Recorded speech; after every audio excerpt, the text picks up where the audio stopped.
There's a landmark in the center of Washington state that has impacted the Northwest like no other.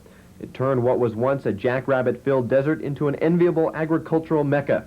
The Grand Coulee Dam, now over 50 years old, is the grand lady of the Columbia Basin Project, which irrigates over 500,000 acres of land in eastern Washington. Construction of the dam, located 80 miles east of Spokane, brought employment to thousands of people from all over the country during the Great Depression. It began in 1933 with the excavation of over 38 million cubic yards of dirt and rock. Cofferdams were built to divert the river away from the construction site. In 1936, Stan Pachosa began work as a carpenter building concrete forms. Well, when I first came here, they had what they call Block 40 started, and they had cofferdams on the west side, and they had built the cofferdams and were excavating on the east side. They had the two trussels, a high trestle and a low trestle, and they had 18 trains that some had 4, some had 5 buckets, 4-yard buckets on them, and they were on the go all the time. One was coming and one going, and it had a system where they'd stop at each crane. One would drop one off with one crane and move on to the next crane and the next crane, and each one would take a bucket, and by that time there's another weight for them. By the time they took it down and dropped it and dumped it, why, they had another weight for them, see. So it was pretty well organized. Work continued around the clock, 24 hours a day, 7 days a week.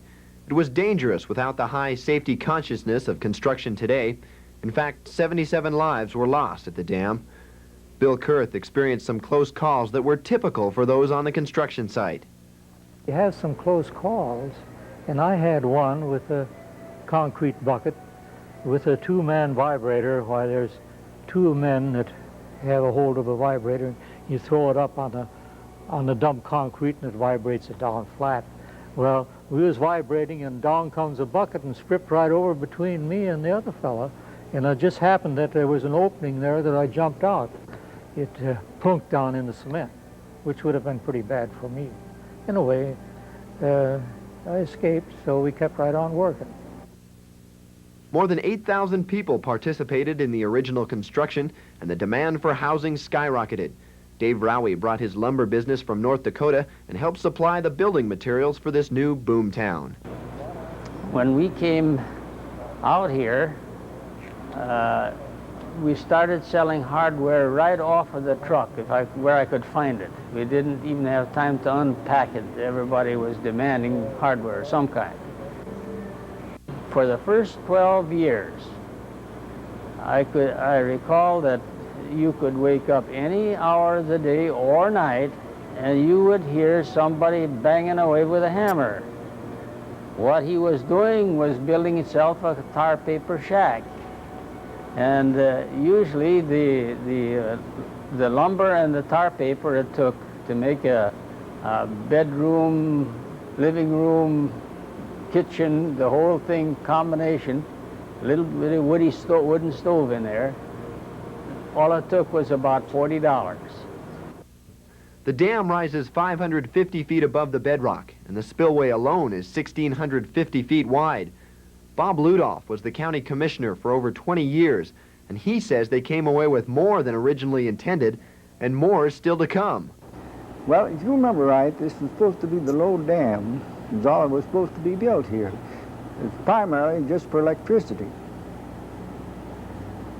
Then we went to work, and we did take advantage of it a little bit, I think, and I'm not sure just how that happened, but we put the foundation in, and with the possibility of developing the high dam.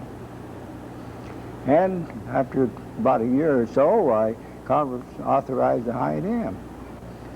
But we still are just at the halfway point, which the upper part of the Columbia Basin, or the second half, which is another 500,000 acres, if it's all developed, which is going to won't be done in my lifetime, but someday it will.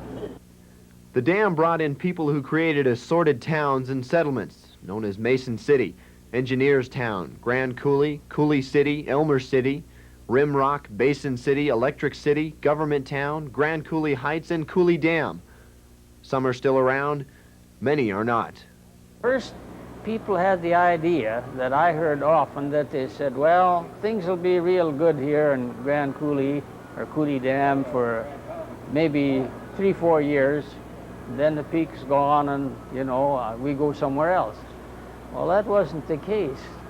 They're still building on the dam. They haven't really completed everything yet. And so this is something nobody did see until after they were here a while. The dam has been recognized as the 7th world wonder of civil engineering, and plans are under consideration for even more growth. A 4th powerhouse may come about in the future. The city around the dam has also survived the test of time. What was originally considered only a boom town has become a permanent fixture, just like the dam. For Grassroots Journal, I'm Perry Cooper.